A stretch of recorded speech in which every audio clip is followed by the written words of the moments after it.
जरा क्वेश्चन देखें, question number 8 क्या कर रहा है। मैं जरा क्वेश्चन पढ़ लूं, ये थोड़ा सा इंपॉर्टेंट भी लग रहा है, ठीक है। जरा क्वेश्चन ध्यान देंगे। आकृति एक दौड़ने का पथ दर्शाती है, ठीक है, जिसके बाएं और दाएं सिरे अर्धवृत्ताकार है। दोनों आंतरिक समांतर रेखाखंडों के बीच की दूरी दी है 60 मीटर, ठीक है, तथा इनमें से प्रत्येक रेखाखंड 106 मीटर लंबा है। यदि पथ 10 मीटर चौड़ा है तो ज्ञात कीजिए दो बातें। पहली बात क्या है, पथ के आंतरिक किनारों के अनुदिश एक पूरा चक्कर लगाने में चली गई दूरी, ठीक है। दूसरी बात है पथ का क्षेत्रफल। आपकी स्क्रीन पे क्वेश्चन देख रहा है, ठीक है। यस, जरा ध्यान देंगे बच्चों। अगर मैं फिगर की बात करूं, ठीक है, तो फिगर कुछ ऐसा दिख रहा होगा। यहाँ पे कह रहा है कि ये बीच वाला हिस्सा जो खाली खाली देख रहे हो, जहाँ से ये धावक दौड़ रहे हैं, ठीक है। अक्सर आप लोगों ने टीवी पे देखा होगा या ग्राउंड पे देखा होगा, जब रेस होता है तो रेस ट्रैक कुछ ऐसा नजर आता है, ठीक है। राउंडिंग करते हैं बच्चे दौड़ करके, तो जो बीच वाला हिस्सा है यही है रेसिंग ट्रैक, और इसका एरिया निकालना है। और साथ ही साथ ये कह रहा है कि जो दौड़ा जा रहा है, दौड़ने का मतलब है कि कुल पथ की लंबाई कितनी है। तो पथ जो है, रास्ता जो बन रहा है, वो कहीं ना कहीं देखा जाए तो प्रॉपर्टी कुछ ऐसा है। अगर हम ध्यान से देखें, सपोज इसको यहाँ से मिला दें, जो दो अर्धवृत्ताकार सिरे हैं कुछ ऐसा, और इसको हम ऐसा कर दें, तो क्या नजर आ रहा है कि यहाँ से इधर बट गया, यहाँ से इधर बट गया, और ये क्या है, ये अर्धवृत्त है, ये भी क्या है, अर्धवृत्त है, और बीच वाला क्या है, ये रेक्टेंगल नजर आ रहा होगा, आयत आपको नजर आ रहा होगा, ठीक है। तो चलिए मुझे क्या करना है, सबसे पहली बात जो दिया मान भर दें। सपोज नाम देंगे, सपोज इसका नाम क्या है, इसका नाम है ए, इसका नाम है बी, ये है सी, और ये क्या है डी, ठीक है। फिर से हम इसको मान लेते हैं ई एफ व्हाट जी, और ये क्या हो जाएगा एच, ठीक है। तो क्या बना, A B C D E F G H, अंदर वाला बाहर वाला, ठीक है। अब जरा समझें, अब जरा समझें, अब इनके बीच की लंबाई दिया हुआ है वाट, दोनों समांतर रेखाओं के बीच की दूरी यहाँ दिया है 60 मीटर, तो यहाँ आप लिख देंगे 60 मीटर, यहाँ से लेकर के यहाँ तक 60 मीटर दिया है, तो है 60 मीटर हो जाएगा, कोई दिक्कत नहीं है। अच्छा, अब जरा समझें, इनके बीच की दूरियां दिया है 200 मीटर, तो 200 मीटर अगर हो ही है तो 200 मीटर हो जाएगा। कहाँ हो जाएगा, कहाँ इसके दोनों समांतर है। समांतर पढ़े हो कहा, अरे जब बच्चे थे तब पढ़ाया गया होगा। समांतर का मतलब समान अंतर, यानी अगर मान लीजिए 4 सेंटीमीटर है तो यो 4 सेंटीमीटर रहेगा, जहाँ तक बढ़ा देंगे वहाँ तक कहाँ रहेगा 4 सेंटीमीटर रहेगा, ये तो आप पढ़ चुके हैं, ठीक है। तो दो समांतर रेखाएं एक दूसरे को कभी काटती नहीं है, समझिएगा, ध्यान दीजिएगा। दो समांतर रेखाएं एक दूसरे को काटती नहीं है, अगर वो काट देंगे तो समांतर नहीं रह जाएंगे, ठीक है। अच्छा, अब क्या कह रहा है कि अगर ध्यान से देखा जाए तो यहां से लेकर के यहां तक जो दोनों लंबा रेखाखंड है, जो समांतर रेखाखंड, उनकी लंबाई दिया हुआ है 106 मीटर, तो यहाँ पे 106 मीटर भर देंगे, ठीक है। तो ये भी क्या हो जाएगा 106 मीटर हो जाएगा। अब चलिए, इतनी बातें क्लियर आपको, इतनी बातें आपको समझ में आ रही है? यस, इतनी बातें क्लियर, क्योंकि सब दिया है क्वेश्चन में, ठीक है। अब एक काम करेंगे, कुछ मानेंगे, ठीक है। अगर मैंने मान लिया यह P है, यह मान लिया Q है, यह मान लिया R है, यह मान लिया S है, ठीक है। अब क्या होगा, पहली बात कह रहा है, पहली बात जरा एक बार और देखेंगे। पहली बात क्या कह रहा है, पहली बात कह रहा है पथ के आंतरिक किनारों के अनुदिश एक पूरा चक्कर लगाने में तय की दूरी। पहली बात, पथ के किनारों के अनुदिश, ध्यान दीजिएगा, एक पूरा चक्कर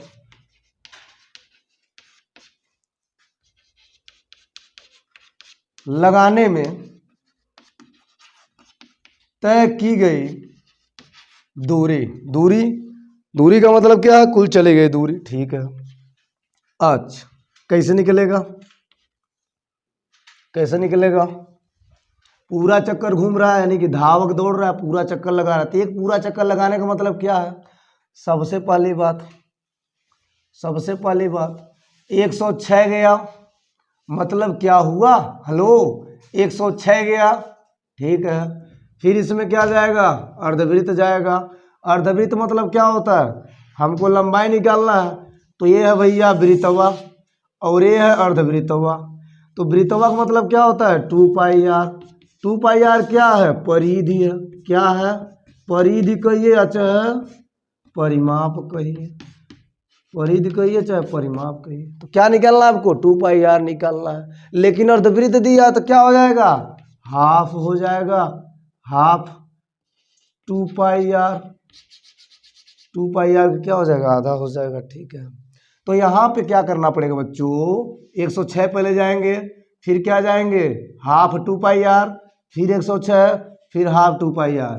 एक धावक यहाँ से दौड़ रहा है, स्टार्ट किया, यहाँ से दौड़ रहा है, यहाँ तक आया, 106 आया, फिर यहाँ से आया यहाँ तक, हाफ 2πr आया, फिर यहाँ से यहाँ तक आया, 106 आया, फिर यहाँ से यहाँ जाएगा, कितना जाएगा, हाफ 2πr जाएगा।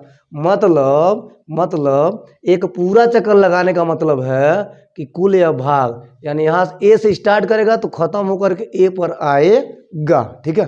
क्या हो जाएगा, यहाँ से यहाँ तक जाएगा, ठीक है। तो क्या हो जाएगा, ए बी, या यूं बोलेंगे ई एफ, दोनों में से कोई एक बोल सकते हैं क्योंकि दोनों की दूरी क्या है, सेम है, ठीक है।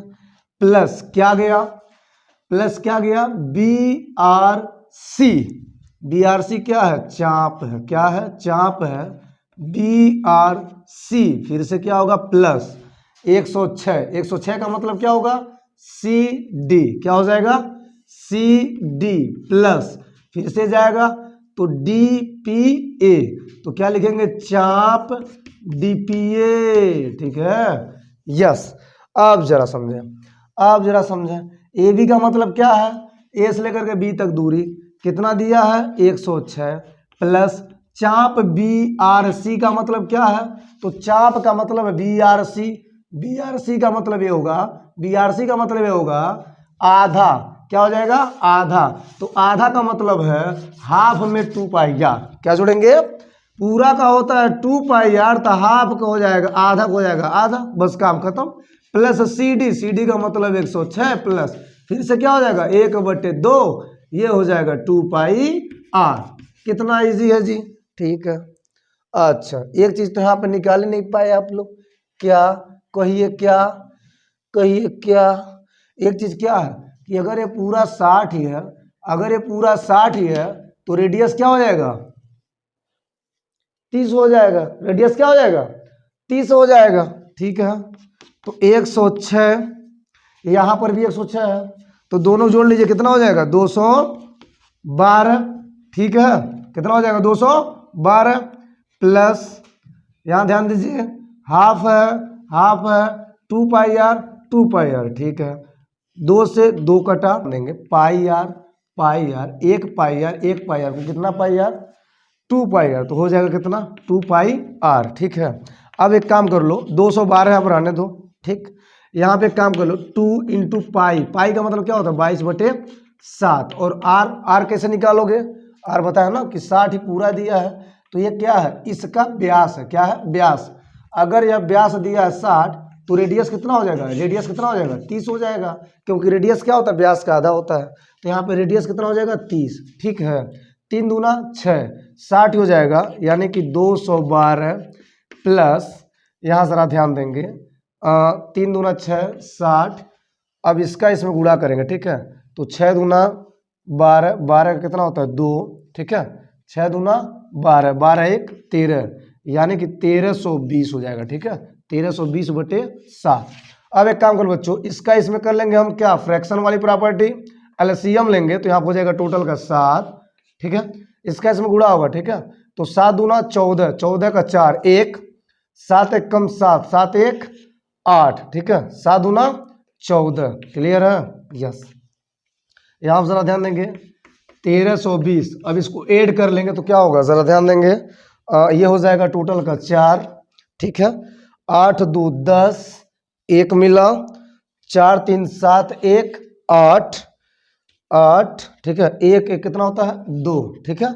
ये मिला आपका सेंटीमीटर में, और यही है बच्चों, यही है बच्चों तय की गई दूरी, यानी कि टोटल तय किया गया दूरी, यानी कुल कितना धावक चला है, या यूं बोलेंगे पथ के किनारों के अनुदेश, यानी जिधर पथ जा रहा है उसके किनारों की दिशा में अगर हम जाएं तो एक पूरा चक्कर लगाने में इतना दूरी तय करना पड़ेगा। ठीक है, अब दूसरी बात जरा देखें, दूसरी बात क्या जरा उसको देखें। मैं जरा आप मिटा लूं, ठीक है, मैं अब मिटा लूं। दूसरी बात क्या कर रहा है, पथ का क्षेत्रफल। क्षेत्रफल तो आप जानते हो, पथ का मतलब रास्ता, और ध्यान से देखिए पथ मतलब रास्ता, मतलब ये चला जा रहा, तो बीच वाला यूं बोलेंगे कि जो बीच में बच्चे दौड़ रहे हैं या बीच में जो धावक दौड़ रहे हैं, यह इसका एरिया कैसे निकलेगा, मतलब पूरा आखिरी छोर में से हम बीच वाला हिस्सा घटाएंगे। एक बार और समझिएगा, अगर हम ध्यान से देखें तो EFGH बड़ा सा आयत है, ABCD ये भी छोटा सा आयत है, तो जब बड़े से आयत में से छोटा सा आयत घटाएंगे, ठीक है, तो ये क्या बचेगा, किनारा किनारा। दूसरी बात, अगर हम इस बड़े चाप में से ये वाला चाप निकाल दें तो क्या बचेगा, बीच वाला। उसी प्रकार अगर हम इस बड़े चाप में से ये वाला चाप निकाल दें तो क्या बचेगा, बीच वाला, मतलब बीच वाला हिस्सा। ठीक है, तो करना क्या बच्चों, इस बीच वाले हिस्से को इस बीच वाले हिस्से के साथ और इस बीच वाले हिस्से को इस बीच वाले हिस्से के साथ जोड़ेंगे। ठीक है, मतलब EFGH माइनस हो जाएगा ABCD। क्लियर है, चलिए तो क्या लिखेंगे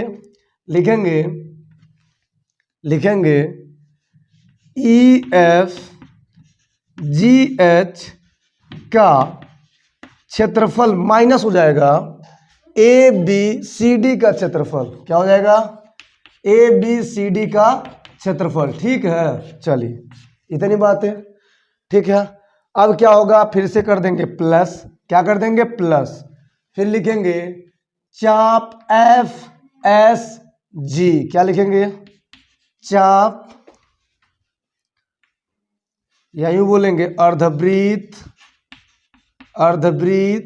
FSG का क्षेत्रफल माइनस BRC का क्षेत्रफल, अर्धवृत्त BRC का क्षेत्रफल। ठीक है, यस। अभी एक चीज और छूटा है, क्या छूटा है, ये वाला भाग छूटा है। ठीक है, ये तो पूरा हो गया, अब ये वाला भाग छूटा है, तो फिर से क्या लिखेंगे, अर्धवृत्त HQE का क्षेत्रफल। क्या लिखेंगे, प्लस अर्धवृत्त HQE का क्षेत्रफल, ठीक है, माइनस हो जाएगा DPA का क्षेत्रफल। तो लिखेंगे अर्धवृत्त DPA का क्षेत्रफल। ठीक है, ये रही बात है। एक बार और समझेंगे, क्षेत्रफल की बातें हो रही है, तो क्षेत्रफल तब निकलेगा जब हम बाहरे वाला में से अंदर वाला घटा देंगे तो ये बचेगा। तो बाहर वाला मतलब क्या है, बड़ा वाला आयत, बड़ा वाला अर्धवृत्त, तो दो बार अर्धवृत्त एक बार आयत, यानी बड़े वाले आयत में से छोटा वाला आयत घटाया है तो ये दोनों हिस्सा बचा है। फिर से प्लस किए हैं, बड़े वाले अर्धवृत्त का क्षेत्रफल में से छोटे वाले अर्धवृत्त का क्षेत्रफल घटाए हैं, फिर से प्लस किए हैं, बड़े वाले अर्धवृत्त में से घटा करके छोटे वाले अर्धवृत्त का क्षेत्रफल। ठीक है, अच्छा क्या लिखेंगे जरा देखें, मान भरेंगे तो EFGH का क्षेत्रफल मतलब बड़ा वाला आयत का क्षेत्रफल क्या होता है, लंबाई गुणे चौड़ाई। तो लंबाई कितना भैया, 106, चौड़ाई कितना भैया, देख लो 10 यहाँ पे जोड़ लो, 20 हो गया। अब बीच में 60 दिया है तो 60 20 कितना होता है, 80। बोलो क्लियर है, यस, पहला काम खत्म। अच्छा, माइनस करना है ABCD का क्षेत्रफल, ABCD क्या है, ये वाला। तो लंबाई गुणे चौड़ाई, तो लंबाई कितना भैया 106, चौड़ाई कितना भैया 60। ठीक है, कहाँ से, तो यहाँ से फिर से क्या बचेगा प्लस, तो यहाँ लगा देंगे प्लस अर्धवृत्त का क्षेत्रफल FSG का क्षेत्रफल। तो अर्धवृत्त का क्षेत्रफल होता है बच्चों हाफ पाई आर का स्क्वायर, ठीक है। तो हाफ पाई आर का स्क्वायर लिख देंगे, हाफ पाई आर का square minus half pi R का स्क्वायर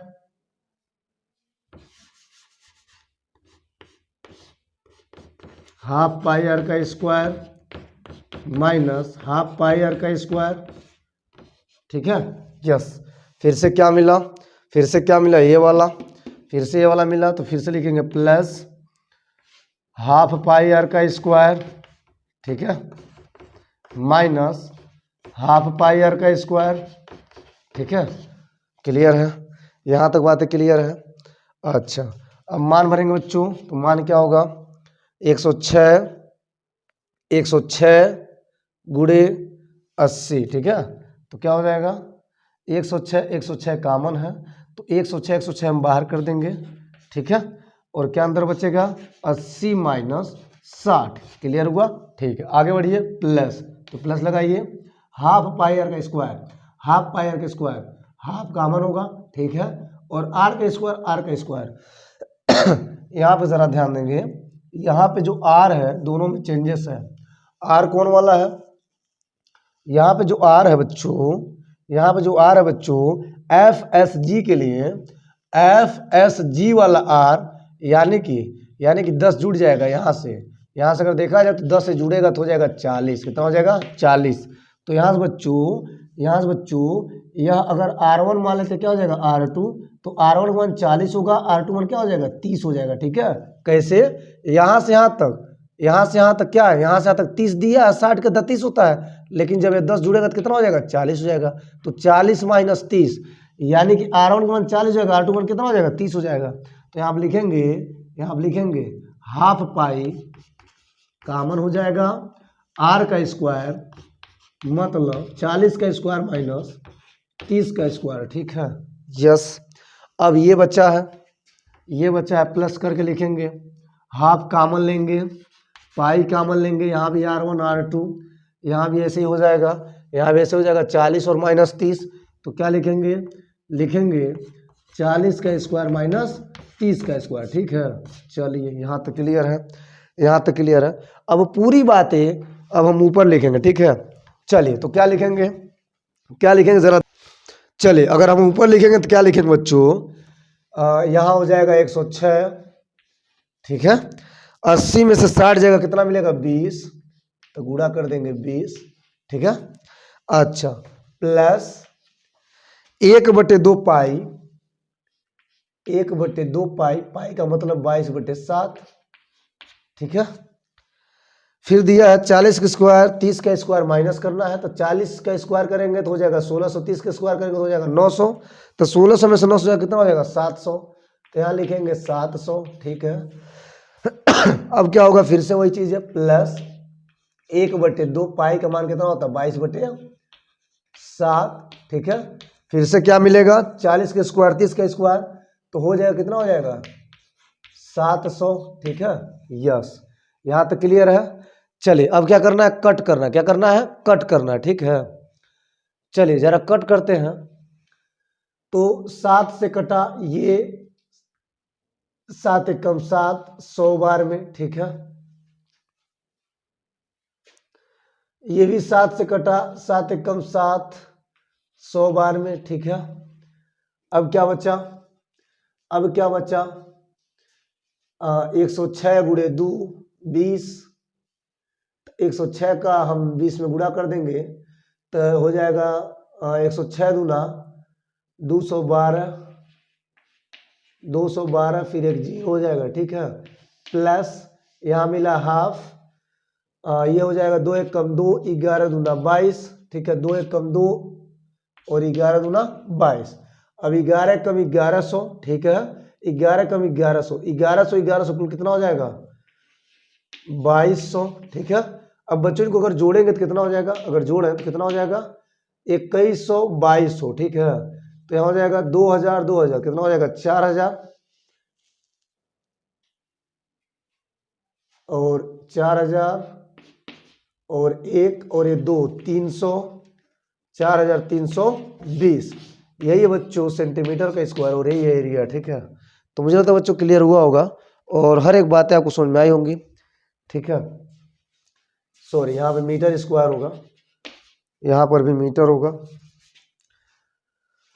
चलिए बच्चों, तो मुझे लगता है बच्चों यहाँ तक क्लियर है और हर एक बातें क्लियर हुई होंगी। ठीक है, तो ये रहा आपका इस सवाल का हल, इस क्वेश्चन नंबर 8 का हल। ठीक है, बहुत इजी है, थोड़ा सा आप वीडियो को रिवर्स करके देखिएगा तो आपको बहुत क्लियर हो जाएगा। ठीक है, यस, तो नोट करें, आगे बढ़े, क्वेश्चन नंबर 9 बढ़े। तो बच्चों चलिए, तो हम देखते हैं क्वेश्चन नंबर 9। ठीक है, देखो भैया कितना इजी है, पहले तो फिगर आप देख लो। कह रहा है कि आकृति में ए बी और सी डी केंद्र ओ वाले वृत्त के परस्पर दो लंब व्यास है। ठीक है, ओडी छोटे वृत्त का व्यास है, यदि OA का मान 7 सेमी है तो छायांकित भाग का क्षेत्रफल ज्ञात कीजिए। ठीक है, समझने वाली बात क्या है, सबसे पहले जो दिया उसको लिख लें। क्या दिया है, कह रहा है कि A B and C D केंद्र O वाले वृत्त के दो परस्पर लंब व्यास है। ठीक है, क्या है, लंब व्यास है। साथ ही साथ ओडी दिया है, छोटे वृत्त की त्रिज्या है, छोटे वृत्त की व्यास है ओडी, छोटे वृत्त का क्या है, व्यास है। ठीक है, और साथ ही साथ OA का मान दिया 7 सेमी। अब चलिए जरा क्वेश्चन समझते हैं। छायांकित भाग का क्षेत्रफल निकालना है। ठीक है, जरा बातों को समझिएगा। छायांकित भाग का मतलब है कि ये भी पूरा आपका छायांकित है, तो ये क्या है, छोटा सा वृत्त, और ये भी आपका छायांकित है, तो इसका तो क्षेत्रफल निकालना इजी है। ठीक है, और इसका निकालना थोड़ा सा कठिन है। क्यों, क्योंकि ये तभी मिलेगा जब आपको इस पूरे अर्धवृत्त में से, इस पूरे अर्धवृत्त के क्षेत्रफल में से अगर हम त्रिभुज के क्षेत्रफल घटा दें तो जो बचेगा वही छायांकित भाग बचेगा। ठीक है, एक बार और समझिएगा, छायांकित भाग ये भी है, छायांकित भाग ये भी है, तो इन दोनों का हमको क्षेत्रफल यानी कुल छायांकित भाग निकालना है। तो कुल छायांकित भाग तब निकलेगा जब हम इस छायांकित भाग के क्षेत्रफल में जोड़ेंगे है दोनों छायांकित भाग का क्षेत्रफल। चलिए, टारगेट क्या बना, डायरेक्ट लिखना, छायांकित भाग का क्षेत्रफल बराबर हो जाएगा छोटे वृत्त का क्षेत्रफल जो कि छायांकित है। ठीक है, जोड़ेंगे अर्धवृत्त का क्षेत्रफल, अर्धवृत्त का क्षेत्रफल यानी कि BCA बोल सकते हो,